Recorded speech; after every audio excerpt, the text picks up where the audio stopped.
A vote count is now underway at an Amazon warehouse outside of Birmingham, Alabama. At stake is whether workers for the e-commerce giant will unionize. Nearly 6,000 employees at the company's Bessemer warehouse are making that decision. If they decide to proceed, it would be Amazon's first unionized warehouse in the United States. Now, the fight has attracted national attention, with Senator Bernie Sanders visiting workers there last week. He said their, quote, historic effort could spark pro-labor movements across America. If you pull this off here, believe me, workers all over this country are going to be saying, if these people in Alabama could take on the wealthiest guy in the world, we can do it as well. For more on this, I want to bring in Rebecca Rainey. Rebecca is an employment and immigration reporter for Politico. Hi there, Rebecca. Welcome. So you've not only been to Amazon's warehouse in Bessemer, but you also attended Senator Sanders' rally in nearby Birmingham, Alabama on Friday. How did this become a proxy fight for unionization in America? Yeah, so I think if you take a look at all of the things that have gone on in this particular union drive and Amazon's reaction to the workers there trying to form a union, workers have said during congressional testimony and when talking about working conditions at the plant that when they started this union drive last summer, shortly after they were required to go to union education meetings where Amazon would speak to them about the pros and cons of joining a union. They also said that they saw anti-union propaganda posted around the plant, including even in bathroom stalls. Workers said that Amazon management would even call and text them to chat with them about the union.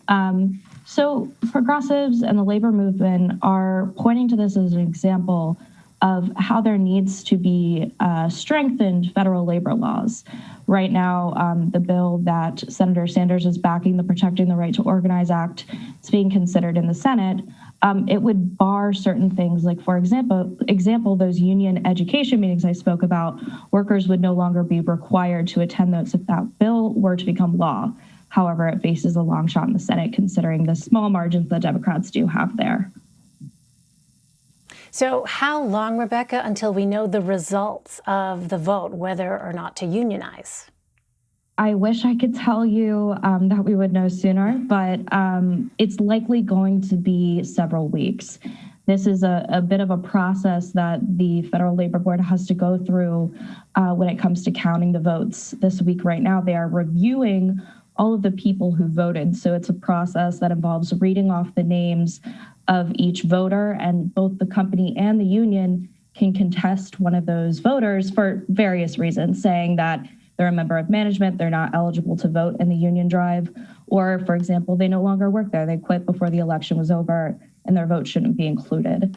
After that, then we finally get to the public portion of the count, and those ballots that were contested in that first portion I just spoke about may or may not be added back in there. Now, that is a subject of the Federal Labor Board's decision. They're going, if Amazon or the union tries to get those contested ballots back in, that's going to be a judicial procedure in itself. And then, so if we do even get to a final count in the next couple of weeks, after that, there's another period where the union and the employer can also challenge that.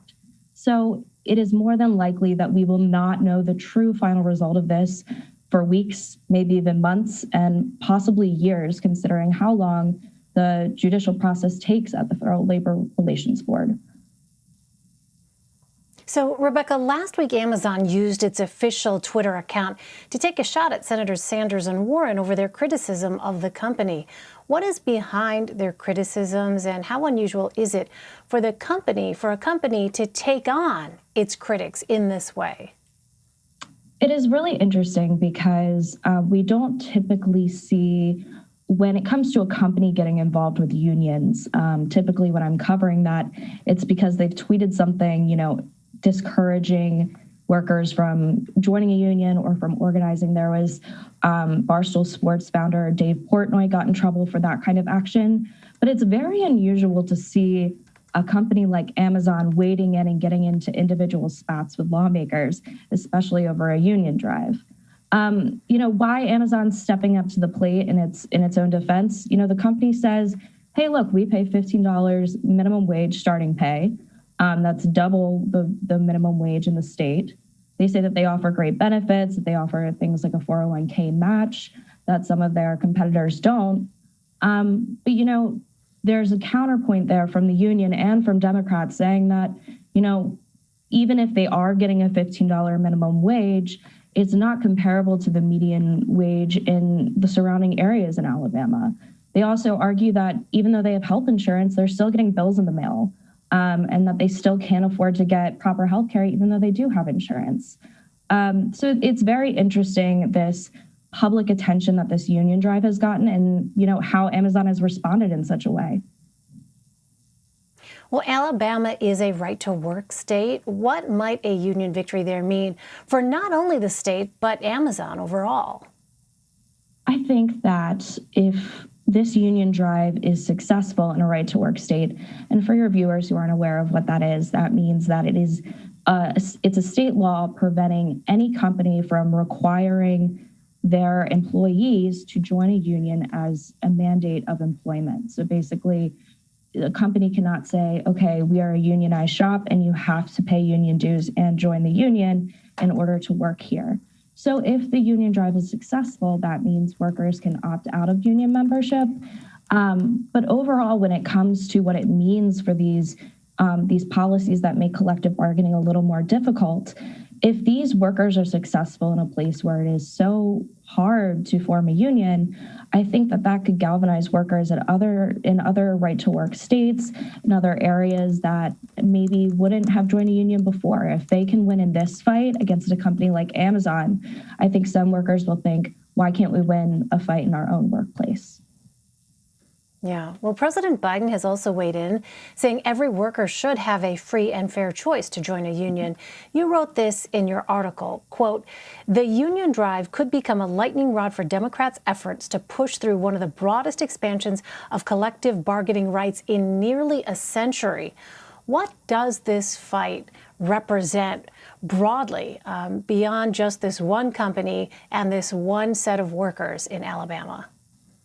So that bill that I mentioned a little bit earlier that Senator Bernie Sanders is backing, the Protecting the Right to Organize Act, is a bill that would vastly strengthen collective bargaining laws and make it a lot easier for workers to be able to form unions. At times, they wouldn't have to go through such a long election process. If there's alleged employer interference, they could do something called card check, where they basically just show a number of signatures to prove that they have majority support of a union.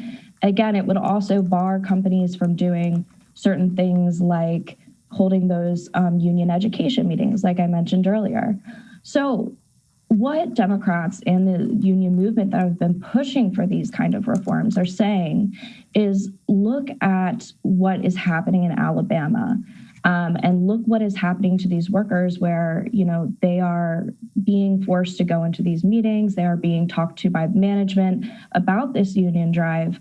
And they are saying that, this is an example of a large company using, going within the thin lines of federal labor law and being able to suppress a union drive. That's what they argue. They could say that this is an example of how the most powerful have used these laws, these weak laws, to their benefit in this country. And they also think that this is a larger referendum, too, on what do we want the future of work to look like? If a large corporation like Amazon is going to be treating their workers this way, workers complain about working in overly hot conditions, only having 2 opportunities to go to the bathroom and being worried about being punished if they don't get back from break quickly enough. If these are the standards that we are having in our workplaces in the United States, what does that say about the state of work and the dignity of work in the United States in this country? I think that's the broader point here. And unions and Democrats are using this as an example for their agenda to, expand collective bargaining rights and showing that this is a serious issue that needs to be taken up by Congress. All right. As we said, there is so much interest in what happens there with that final vote. Rebecca Rainey for us. Rebecca, thank you. Thank you.